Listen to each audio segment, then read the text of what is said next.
Olá você, a paz do Senhor Jesus. Vamos meditar um pouco na palavra do Senhor, porque meditar na palavra do Senhor é sempre maravilhoso. E hoje nós vamos falar de uma figura que aparece de repente no cenário, Melquisedeque. E o tema da mensagem é o encontro com o sumo sacerdote. E muitas vezes nós pensamos que o sumo sacerdote está tão distante de nós, e na verdade não está. Vamos, pois, ler Gênesis, capítulo 14, e o versículo 18, que diz assim: Melquisedeque, rei de Salém, trouxe pão e vinho, e era sacerdote do Deus Altíssimo. Obrigada, Pai, pela tua palavra gloriosa. Melquisedeque significa que o seu nome é Rei de Justiça, e ele vem de uma cidade chamada Salém, cidade de paz, possivelmente uma abreviatura do que viria a ser o nome de Jerusalém. Então, rei de justiça e rei de paz. A figura de Melquisedeque aparece apenas 3 vezes em toda a Bíblia Sagrada. A primeira é em Gênesis 14. A segunda é em Salmo 110:4, aonde o salmista Davi, ele vai falar: jurou o Senhor e não se arrependerá. Tu, pois, és sacerdote segundo a ordem de Melquisedeque.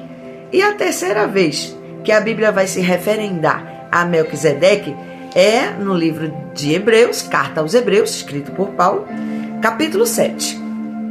No Antigo Testamento, nós sabemos menos de Melquisedeque do que no Novo, porque no Antigo Testamento apenas versículos eram indicados a Melquisedeque. Em Gênesis, nós podemos ver 3 versículos. No Salmo 1. E na carta aos Hebreus, nós vemos então um capítulo inteiro falando acerca desta figura enigmática. Melquisedeque é uma figura que aparece de repente no cenário. É uma figura misteriosa. É uma figura que simplesmente ele vai aparecer a Abraão quando ele está em uma situação bastante difícil. Mas o que queremos enfatizar é que o sacerdócio de Cristo é muito superior ao sacerdócio de Melquisedeque. Porque Jesus, ele é sacerdote supremo. Ele é o sumo sacerdote. Jesus, ele é o sumo sacerdote porque ele é o mediador entre Deus e os homens. Jesus, ele é o sumo sacerdote, ele é misericordioso, ele é fiel, ele é sempre terno, e ele também foi chamado de sacerdote conforme a ordem de Melquisedeque. Mas por que conforme a ordem de Melquisedeque? O encontro com o grande sumo sacerdote. Melquisedeque, então, ele vai se mostrar como um verdadeiro adorador. Um homem que aparece sem genealogia, e nos antepassados o que valia era a genealogia para dizer de onde vem, para onde vai. E Melquisedeque, ele não vai mostrar sua genealogia como de costume. E ele aparece no cenário sem sabermos quem é seu pai, seu avô, seu bisavô ou quem quer que seja da sua família. Depois que Abraão sai em busca do seu sobrinho Ló nesta guerra terrível, Melquisedeque, ele já se portava como um verdadeiro adorador. Desde então que Noé sai da arca e os seus filhos, 12 dos filhos, eles vão se corromper, mas escapa sempre um, e que vai novamente adorar o nome do Senhor, o nome de Cristo, o nome de Deus, o nome do Deus Todo-Poderoso, Deus El Shaddai, nunca deixou de ser adorado sobre a terra. E Melquisedeque provavelmente vem dessa linhagem dos remanescentes que ouviram falar no Deus Todo-Poderoso, no Deus Elion, no Deus El Shaddai, no Deus Jeová, e ele vai continuar adorando a esta linhagem de um Deus Todo-Poderoso. Então, Melquisedeque, ele se torna um adorador, como aquele remanescente que ainda sai da arca e não deixa, pois, o nome do Deus Jeová cair por terra. Melquisedeque, ele é um grande adorador e ele vence uma batalha terrível porque o seu povo, o povo onde ele estava, era um povo cananeu. Melquisedeque, ele não era um hebreu. Melquisedeque, ele era um cananeu de nascimento. E a sua terra, a sua cidade, a sua nação, estava mergulhada em uma idolatria terrível. E o povo havia se corrompido. Os cananeus não adoravam ao Deus dos hebreus. Portanto, eles eram idólatras. E Melquisedeque, ele era o rei daquela cidade, daquela nação, daquela província. E ele, como um rei de Salém, o rei da paz, que não tinha uma linhagem hebreia, mas que adorava ao Deus dos hebreus. Então, Melquisedeque, ele aparece no cenário, como lemos, para falar com Abraão. Ele aparece no cenário e ele traz pão e vinho para Abraão, que está cansado. Abraão vem cansado da guerra. Abraão vem num estado terrível de uma guerra. E que guerra era esta? Que guerra era esta que ele havia mergulhado? Era uma guerra em busca de expansionismo, em busca de vencer aqueles que atribuíam impostos altíssimos às outras nações. Mas Melquisedeque se mostra um personagem misterioso, mas adorador, e aparece nesse cenário. Melquisedeque se mostra dono de um caráter justo, fiel, de um caráter irrefutável diante da presença do Senhor. E aí o que vai acontecer? 4 reis se juntam para lutar contra 5 reis. E nessa busca eles estão cansados de serem reinos vassalos, de serem reinos que sempre estão ali doando, né, os seus impostos, doando o que havia de melhor. E eles vão buscar então a liberdade e vão se rebelar. Juntam-se, pois, né, cerca de 10 anos, 12 anos, eles vinham pagando esses impostos, 4 reis contra 5, e neste ponto eles vão agora se rebelar, vão se reunir e vão então chamar os outros reis para a batalha. E naquele tempo eles vão juntar-se e vão se dividir em 2 confederações. A primeira confederação vai ser formada por Anrafel, que era o rei de Sinar, Arioque, que era o rei de Eleazar, Quederlaomé, que era o rei de Elão, e Tidal, que era o rei de Goim. Essa era a primeira confederação. Na segunda confederação dos 5 reis, nós percebemos que existia o rei Bera, que era o rei de Sodoma, o rei Bisa, de Gomorra, Sinabe, que era o rei de Adma, Semeber, que era o rei de Zeboim, e Bela, ou Zoar. E eles se dirigiram até o vale de Sidim. E como sabemos, o vale é lugar de dor, o vale é lugar de guerras, o vale é lugar de lágrimas. E muitas vezes no meio do vale nós estamos sozinhos. E aqueles reis, eles vão então se juntar e vão dizer: vamos, venham para o vale. E de lá só sai uma das confederações vencedoras. Não vão sair todas, mas ali a gente decide. Vale é lugar de decisão. Vale é lugar de encontro. E este vale ficava perto do mar salgado, aonde não havia vida e aonde a batalha dos rebelados acontecem. E eles caminham até o vale de Sidim para resolverem o que fazer com aquelas nações. Mas havia um grande problema. Os reis se juntam, descem até o vale, eis que a batalha se inicia, eis que a batalha é violenta, é sangrenta, e eles queriam conquistar territórios, e eles queriam liberdade para não pagar mais impostos entre um território e outro pelo que passavam, favorecendo assim até o comércio. Eles queriam que os reis vencedores ficassem então subservientes a eles, aqueles que vencessem. Os perdedores estariam então agora, ao invés de se portarem como os grandes senhores da guerra, seriam agora os vassalos, seriam os perdedores, e agora estariam, portanto, submissos. E o vale é assim, te põe muitas vezes como escravo, mas te ensina a lutar, a conquistar, a buscar, enfim, aquilo que você tanto procura. A região, ela vai ser imensa. E eles vão tomar uma grande escala de terra. Vai começar lá na região da Babilônia, perto da Mesopotâmia, e vai se estender até a cidade de Edom, que é próximo, então, ao Mar Morto, ao mar que não tem vida. Neste episódio, os reis, então, começam a guerra, e aquela faixa de terra é tomada por esses reis, e as confederações dos 5 reis perdem a batalha para os 4 reis. 5 perderam para 4.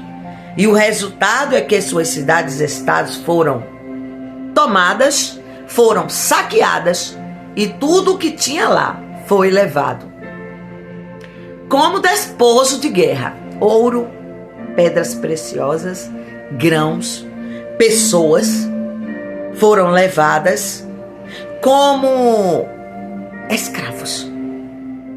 E naquele momento, que sempre escapa um, pois, do vale de Sidim. Corre até onde está Abraão e diz para ele: olha, eu venho de uma guerra, eu venho de uma situação difícil, eu venho de muito longe, muito cansado, mas eu vim até aqui te trazer notícias. Abraão, então, que está quieto, não tomou partido da guerra, ele ouve então quando aquele remanescente da guerra diz: os 5 reis perderam para os 4 reis. E no meio disso tudo, Ló, o teu sobrinho, ele foi levado como escravo. Ló, o teu sobrinho, está entre os prisioneiros. E aí Abraão se lembra. Abraão lembra que quando saiu de Ur dos Caldeus, levou o seu sobrinho Ló, que para ele era como um filho. E Ló segue Abraão até onde dá. Eles não brigaram, não discutiram, mas o problema eram os seus pastores. E eles conversaram e disseram: olha, é melhor a gente separar, para que não haja um atrito e o povo ache que é por causa de nós. Estamos bem, estamos em comunhão, mas vamos separar para que os nossos pastores não arrumem um problema maior. Até aí, a conversa estava maravilhosa. Mas Abraão olha para o seu sobrinho Ló e diz: faz o seguinte, escolhe para onde tu queres ir, se para a direita, se para a esquerda, e dependendo do que tu escolheres, eu sigo o meu caminho. Ló, então, quando levanta as suas vistas, ele observa as campinas verdejantes. E quando ele olha para aquelas campinas verdejantes de Sodoma, ele diz: eu vou para lá. Ele não escolheu com o coração, ele escolheu com as vistas. E quando se escolhe com as vistas, o negócio pode até ir bem, acerta do ponto, mas depois sofremos a consequência de quem escolhe com a vista. E Ló assim segue a sua vida. No início dá tudo bem, está tudo uma maravilha. Ló então apressadamente com os seus pastores cuidam das suas ovelhas. E Abraão lembra quanto ele ama a Ló. E por causa de um que ele ama, ele convoca então alguns amigos, Aner, Escor e Merné. E eles cedem então, não mais do que isso. Eles juntos cedem 318 homens. Mas 318 homens de guerra, que sabiam guerrear, que sabiam lutar. Abraão se pega então com 318, eram poucos, mas eram preparados. Eram poucos, mas Abraão continua confiando em Deus. Eram poucos para caminhar até atrás daqueles reis que estavam agora aprisionando o povo. E Abraão sabia que a sua conquista não dependia dele e nem dos 318. Ele sabia que a conquista na guerra dependia do Deus Todo-Poderoso, o Deus Elion. Porque Abraão estava indo em busca de um que ele amava. E Abraão sabia que precisava confiar em Deus. Os homens eram habilidosos, mas o Senhor, poderoso na guerra, estava então à sua frente. Abraão é um homem de atitude e ele toma uma atitude. E muitas vezes Deus está esperando uma atitude minha e sua para entrar na guerra. Muitas vezes Deus está dependendo, não porque Ele não possa entrar, mas porque Ele quer ver a minha e a tua reação, a minha e a tua atitude, para entrar então na nossa guerra. Abraão segue, e no meio do caminho eu creio que ele dizia: pelo Senhor eu vou, porque na minha frente Ele já se encontra. Antes que eu chegue na guerra, Ele já está lá e já decretou a minha vitória. Abraão segue confiante com aqueles 318 homens, porque a glória pertence a Deus. A glória é dele, o poder é dele, e é ele quem faz tudo por nós. Então, Abraão, com 318, saca da sua espada, usa a sua espada e começa a dar golpes nos inimigos que tombam no chão ensanguentados, feridos e mortos. E Abraão consegue vencer a guerra. A espada que temos hoje em nossas mãos é a palavra do Senhor, é a Bíblia Sagrada. É aquele que nos oferta a chance de recomeçar em todo o tempo. Abraão então volta para a sua terra, feliz porque conseguiu recuperar Ló, as pessoas que estavam com ele, os despojos de guerra, agora era tudo de Abraão. E ele se tornou um homem muito rico. Mas na volta apenas 2 reis cananeus vai encontrar Abraão. O primeiro, Melquisedeque, e o segundo, Quedorlaomer, o rei de Sodoma. E aqui aparecem 2 prefigurações. Uma, a prefiguração de Cristo, aquele que chega no meio da tua guerra e te oferece pão e vinho. O pão para te alimentar o espírito e tu consigas prosseguir na tua jornada de fé. E o vinho para alegrar a tua alma, para que nunca falte a alegria de servir a Deus. É a prefiguração de um Cristo que ainda vai vir a esta terra. Já era a prefiguração. O sacerdócio de Melquisedeque é a prefiguração de Cristo que havia de vir, mas que já estava desde a consumação do século. E a prefiguração de Quedorlaomer é a prefiguração do inimigo das nossas almas. Porque ele chega para Abraão e diz assim: olha, eu não quero nada. Eu não quero ouro, eu não quero prata, eu não quero nada. Eu só quero que tu me dê as almas. E assim é o inimigo da nossa alma. Ele não quer saber do que estamos passando e nem do que temos. Ele só quer a alma. Então, Quedorlaomer só está pensando em levar a alma dos homens que para ele se inclinam direto para um lugar de dor e de tormento. Mas o Cristo vivo te dá pão e vinho para você continuar. E a prefiguração do sacerdócio de Cristo. E aí começa-se então uma grande pergunta: como Cristo poderia se mostrar? Como a ordem, como Abraão poderia receber a visita já de um sacerdócio que apenas só seria aparecido lá na lei dos Levis, da tribo de Levi? Como pode agora explicar isso? Se o sacerdócio já estava com Melquisedeque, como pode agora ser instituído oficialmente na tribo de Levi, daqueles que eram levitas, daqueles que estavam então incumbidos de cuidar da casa do Senhor? Melquisedeque aparece e ele diz: sacerdote do Deus Altíssimo. Ele era sacerdote porque ele era um adorador por excelência. E a prefiguração, ele não aparece com uma árvore genealógica. Ninguém sabe de onde veio, ninguém sabe para onde foi. E assim é Cristo. Apareceu na terra, a sua árvore genealógica é do céu, é Deus Pai. Ele aparece na terra, no útero de Maria, mas pela obra do Espírito Santo. E termina a sua jornada pendurado numa cruz, mas que ressuscita ao terceiro dia, e ressignificando a nossa alegria de servir com pão e vinho. Cristo, então, como poderia receber o nome de sacerdócio eterno? Do contrário, seria inválido. Então ele mostra que ele está desde a antiguidade, porque o sacerdócio de Cristo é atemporal, é em todo o tempo que permanece. E como vimos, Melquisedeque, ele não era hebreu, ele era um cananeu, portanto não poderia ser sacerdote. Mas o sacerdote da tribo de Levi, o sacerdócio, ele vai aparecer por quê? Porque surge a lei, e a lei só surge porque tem um povo rebelde. O que é que Cristo está dizendo? Jesus, assim como Melquisedeque, não poderia se mostrar como um sacerdócio pleno se Melquisedeque não tivesse aparecido. Porque o sacerdócio só é tribo de Levi, Jesus era tribo de Judá. Jesus também não tem árvore genealógica na terra.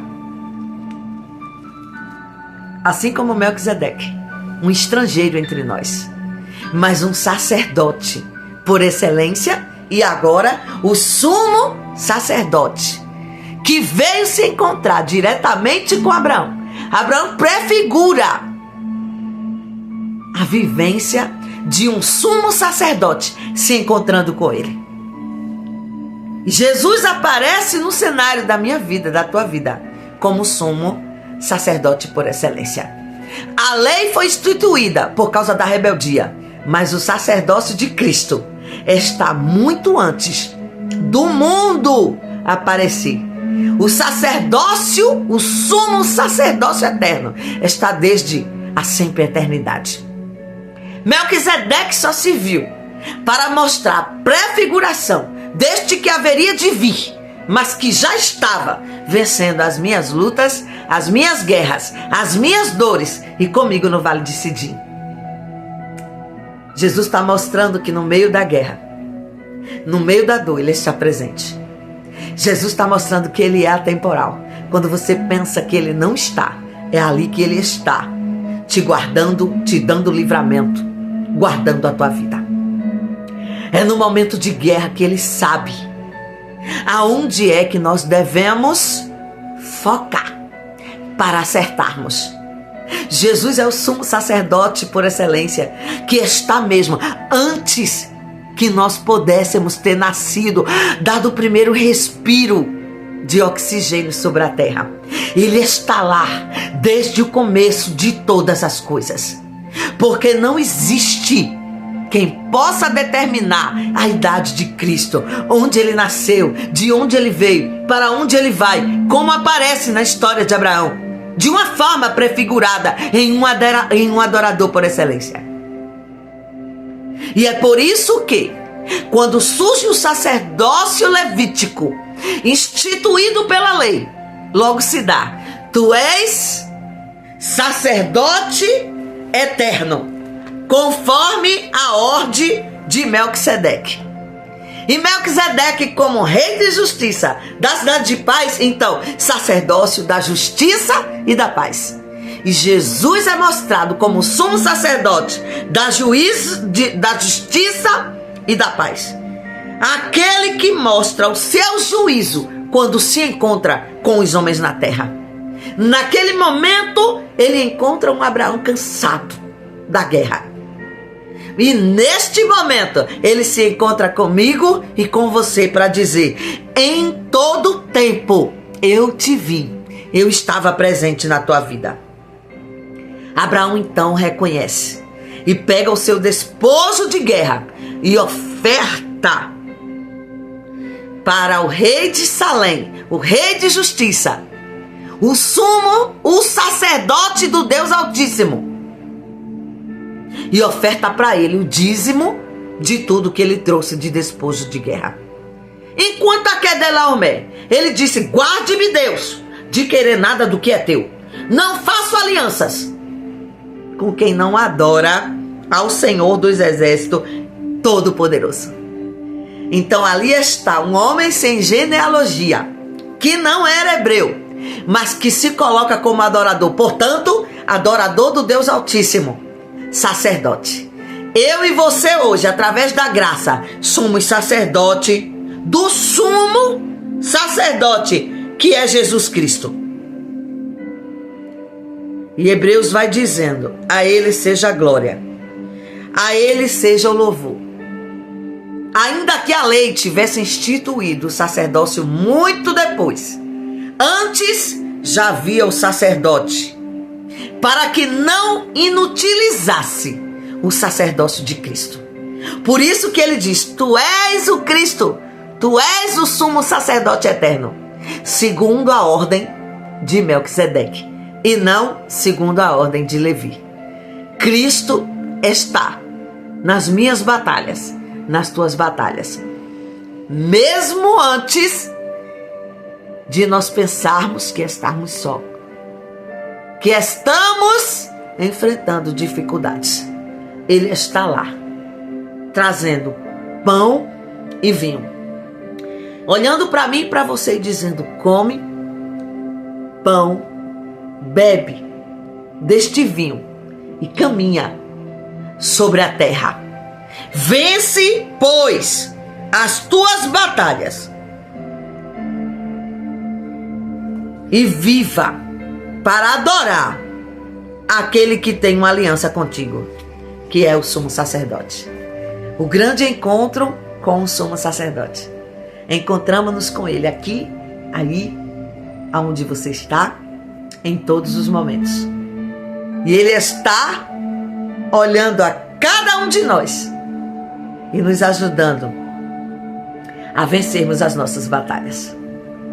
Que eu e você possamos todos os dias nos encontrarmos com este sumo sacerdote atemporal, que está em todos os cantos e ao mesmo tempo determinando a bênção, a ordem sobre a terra daqueles que amam e guardam a sua lei. Deus abençoe a tua vida, em nome de Jesus.